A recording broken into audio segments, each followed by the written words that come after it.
ये आपको कैसे मालूम पड़ेगा?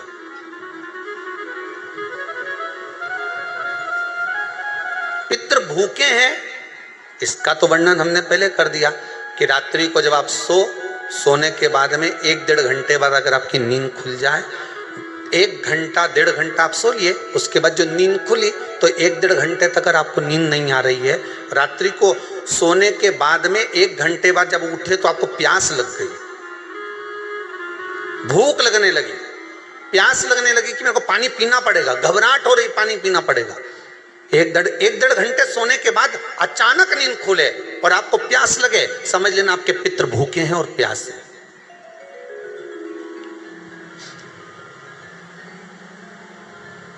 वो भूखे और प्यासे हैं, उनको जल की जरूरत है।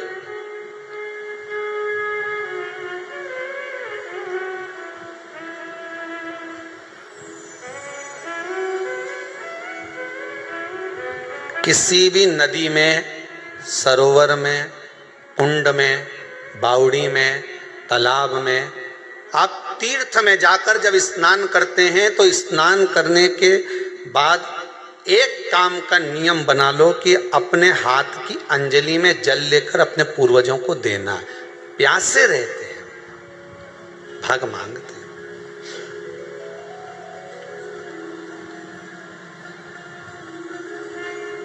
भग प्राप्त करना। 3 वृक्ष पितरों के तुल्य हैं। नैमिषारण्य की कथा में भी कहा था 3 वृक्ष पितरों के तुल्य हैं। पहला पीपल, दूसरा बट वृक्ष, तीसरा बेलपत्र का वृक्ष। ये पितरों के तुल्य हैं। अगर आपको रात्रि में नींद नहीं आ रही है, ऐसा लगता है कि रात्रि को 1 घंटा 1.5 घंटा सोने के बाद कुछ गलत गलत विचार आने लगते हैं, नींद सुबह 3 बजे तक 4 बजे तक नहीं आती, 4 बजे के बाद फिर नींद आती है, तो एक प्रैक्टिकल जरूर कर देखना। एक प्रैक्टिकल करने में क्या जाता है, प्रयास करने में क्या कुछ जाता है क्या? प्रैक्टिकल कर देखना कि कहीं सियोर वाला महाराज झूठ तो नहीं बोल रहा, तो प्रैक्टिकल करने में कुछ नहीं जाए। 1 लोटा पानी लो, उसमें थोड़ा सा कच्चा दूध डाल लीजिए, श्राद्ध पक्ष चल रहा है, बेलपत्री का पेड़ या पीपल का पेड़ या बट का पेड़, इन पेड़ के नीचे ले जाकर उस दूध को दोपहर में सुबह 10 बजे से लेकर 12 बजे के बीच में ले जाकर चढ़ा दीजिए। रात्रि को फिर ना आपको प्यास लगेगी, ना भूख लगेगी, नींद एक बार लगी तो सुबह ही खुलेगी। प्रैक्टिकल करने में क्या जाता है? पानी डालने में तुम्हारा कुछ जाएगा? अरे बोलो तो सरी, हमें 10 रुपया का दूध जरूर उसमें, और तुम इतनी चतुर हो, इतना सारा दूध थोड़ी डालोगी, तो 2 चूल्हे डालोगे। कहाँ तुम इतना डालने वाली हो है?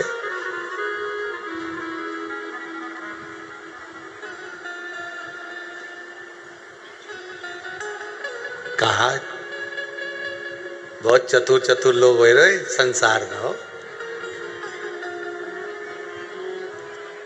भले पूजन पाठ नहीं करे, पर कहीं का एकदम मिलने आ जाए ना, क्या अम्मा जी है क्या पाठ कर रही है, फिर वो भी बैठ गई तुरंत, अभी तो सोई थी,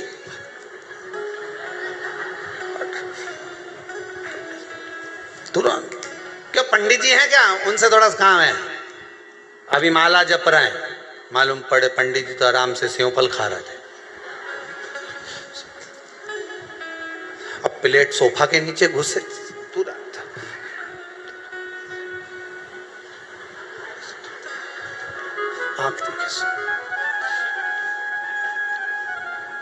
प्रैक्टिकल करने में क्या जाता है, कुछ भी नहीं बिगड़ेगा। ये तो बस जल डालोगे तुम्हारा ही कुछ अच्छा हो सकता है, बाबा की कृपा है।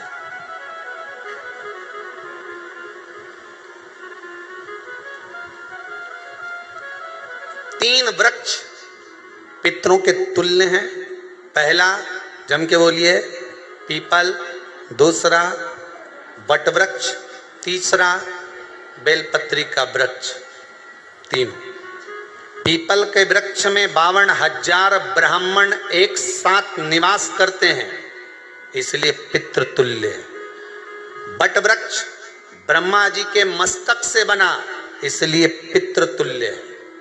और बेलपत्री का वृक्ष माता पार्वती जी के अश्रु से बना। जब आंसू गिरे थे माता जगत जननी जगदम्बा पार्वती के, उस समय पर पितृलोक में हलचल उत्पन्न हो गई थी। हमारी नातिन की आंख में आंसू कैसे आ गए? मैनावती की पुत्री है,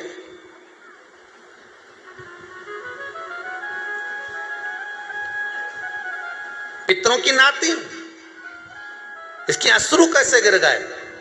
पार्वती जी ने कहा ये आंसू नहीं, मेरा पुण्य भाग प्रकट करती हूं बेलपत्री के रूप में। तो पितरों ने वर दिया था कि ये बेलपत्री का वृक्ष हमारा आशीर्वाद है, इसके नीचे अगर कोई दीप लगाता है, शिव को स्पर्श कर चढ़ाता है, उसके पितरों की शांति होगी। हम स्वयं उसको आशीर्वाद देने के लिए पधारेंगे। बेलपत्र का वृक्ष पितृतुल्य।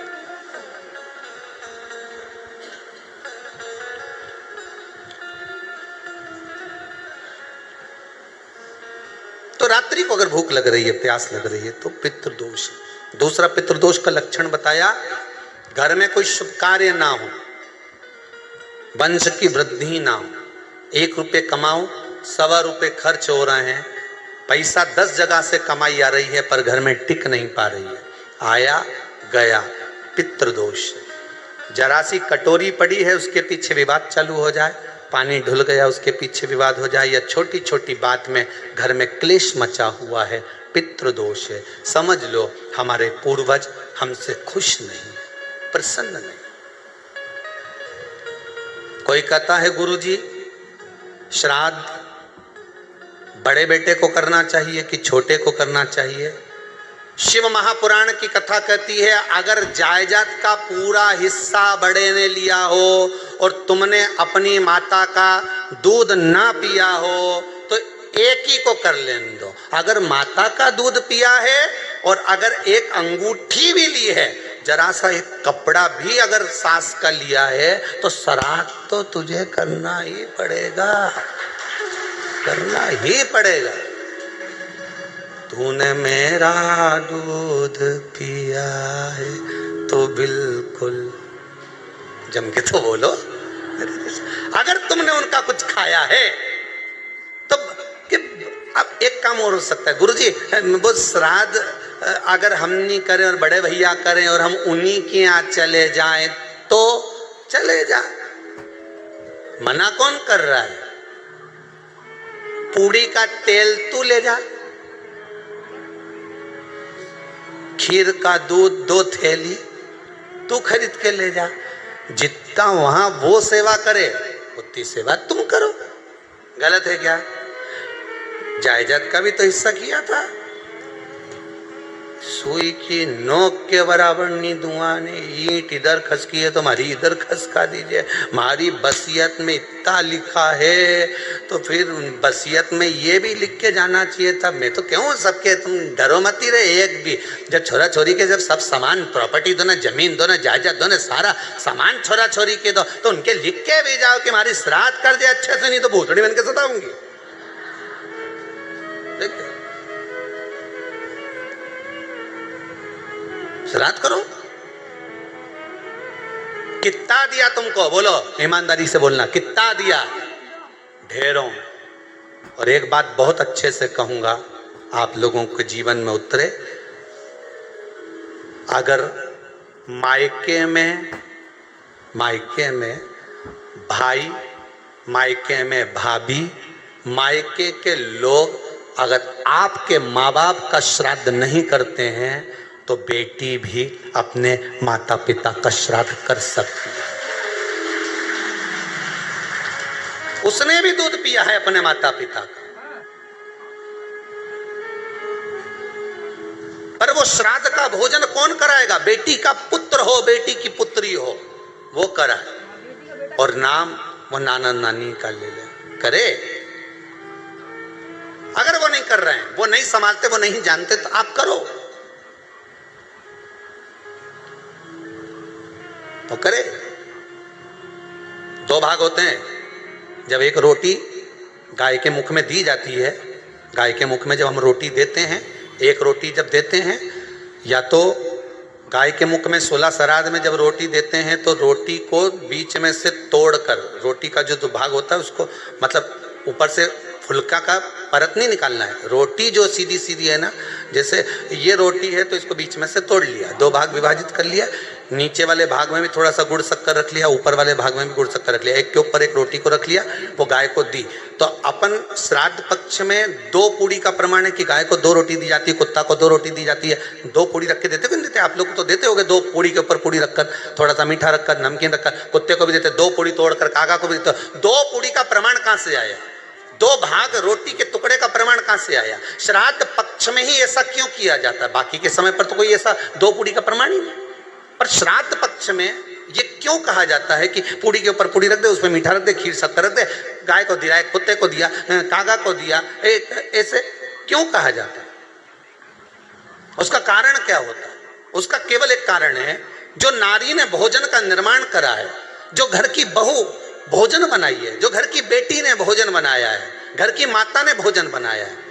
महाराज, पिता पुरुष एक कुल को तारता है, बेटी 2 कुल को तारती है। जब श्राद्ध पक्ष में 2 भाग रोटी के कर कर गाय को देती है तो स्मरण कराने के। महाराज, बिंदु प्रेत योनि में पड़ा, चंचुला देवी उनके मोक्ष का प्रयोजन कर रही है, प्रयास कर रही है। क्या करा जाए कि इनको मोक्ष मिल जाए? कहा शिव महापुराण की कथा। पार्वती मैया की सहेली बन गई और पार्वती मैया ने शिव महापुराण में प्रेत योनि से मुक्त होने के लिए कहा, तुम रुका जी क्या जाओ, देवऋषि नारद के पास जाओ। नारद जी ने तुमरुका जी के पास भेज दिया। क्यों? नारद जी जानते हैं मैं कथा नहीं कर सकता, मैं कथा सुन सकता हूं पर कह नहीं सकता, कहने के लिए मुझे बैठना पड़ेगा, सुनने के लिए हो सकता है कि मैं चले जाऊं, वापिस आकर बैठ जाऊं।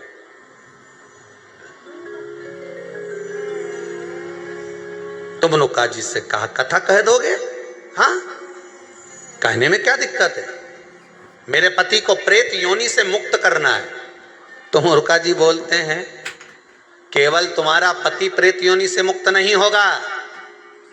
तुमरुका जी ने शिव महापुराण में कहा, सुनो चंचुला देवी, केवल एक व्यक्ति शिव पुराण से नहीं तरता, इस बिंदुक जैसे ना जाने कितने प्रेत इस वायुमंडल में घूम रहे होंगे, ना जाने कितने पितर, ना जाने कितने आहूत, ना जाने कितने वासुक इस वायुमंडल में घूम रहे होंगे।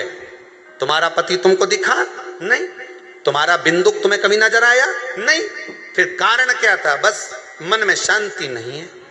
घर में सारा सुख है पर हृदय में शांति नहीं, समझ लो पितृदोष है। क्या करा जाए फिर? क्या करोगे? महाराज, हृदय शांति, हृदय शांति। केवल एक अकेला बिंदुक शिव महापुराण की कथा सुनकर नहीं तरेगा। तुमरुका जी कहते हैं जिस समय पर मैं शिव महापुराण की कथा कहूंगा, सुनो चंचुला देवी, इस संसार के इस भूमंडल पर मृत्यु लोक में जितने भी जीव इस संसार सागर में भटक रहे होंगे, शिव महापुराण की कथा सुनकर वो भी तर जाएंगे। ये अकेली बिंदुक को तारने वाली नहीं है, इस मृत्यु लोक में जो विराजमान। आज भी नियम है महाराज, श्राद्ध का भोजन टेबल पर नहीं कराया जाता, श्राद्ध का भोजन ब्राह्मण को कुर्सी पर बिठाकर नहीं कराया जाता, श्राद्ध का भोजन किसी श्राद्ध का भोजन आज भी प्रमाण है कि ब्राह्मण के लिए भूमि पर आसन लगना चाहिए और जमीन पर बैठकर कराना चाहिए। तब क्यों? क्योंकि इस भूमि पर बैठकर जब भोजन कराएंगे, इसी भूमि से ना जाने कितने पितर गए, कितने तर्पण हुए, कितनी तिलांजलि हुई, इसी भूमि से, इस रज से, इस कण से ना जाने कितने जीव चल गए। अब लकड़ी पर या टेबल पर या कुर्सी पर बैठकर ब्राह्मण को भोजन कराने का प्रमाण नहीं है। अब आपका फैशन ज्यादा हो गया तो बात दूसरी है। पंडित जी, ऊपर बैठ के खा लोगे क्या? पंडित जी तो बोल देंगे अच्छा है खिला दो।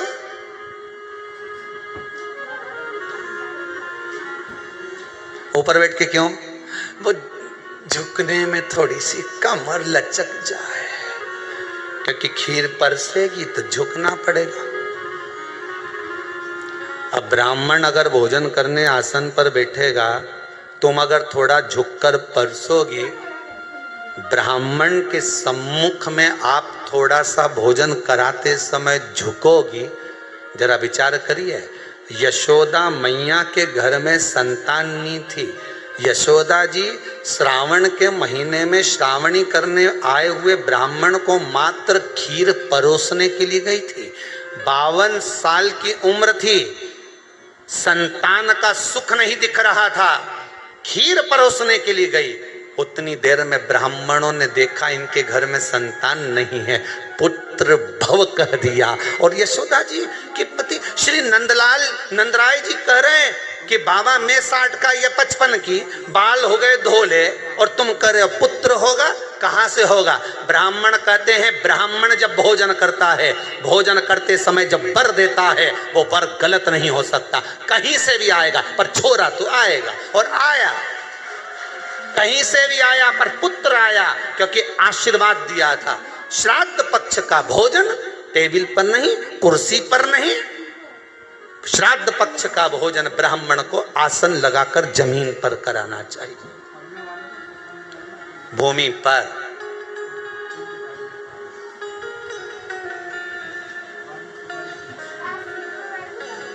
अब आजकल के ब्राह्मण भी थोड़े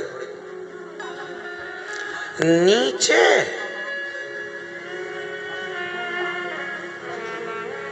अगर हम टेबल पे ही जिम लें तो जी अब क्या बोले भी तो क्या बोले, तुम ही बताओ।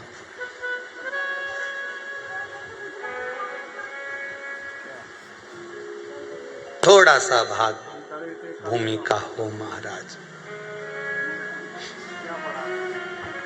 तर्पण तिलांजलि सब भूमि पर। हम तो जो जजमान हवन करने के लिए भी जो जजमान लोग नाम लिखाए हैं पितरों के लिए, तो हम उनको भी कहते हैं कि कुर्सी पर बैठकर आहुति छोड़ने से अच्छा है आप बैठो मनानी पर, पहले सबसे पहले भूमि पर 10 मिनट बैठो, पर बैठकर आहुति छोड़ो। उसके बाद भले आप स्टूल लगाओ, कुर्सी लगाओ, आपकी मर्जी, पर 10 मिनट 5 मिनट तो आप भूमि पर बैठो उन जीवों के लिए, उन जीवों के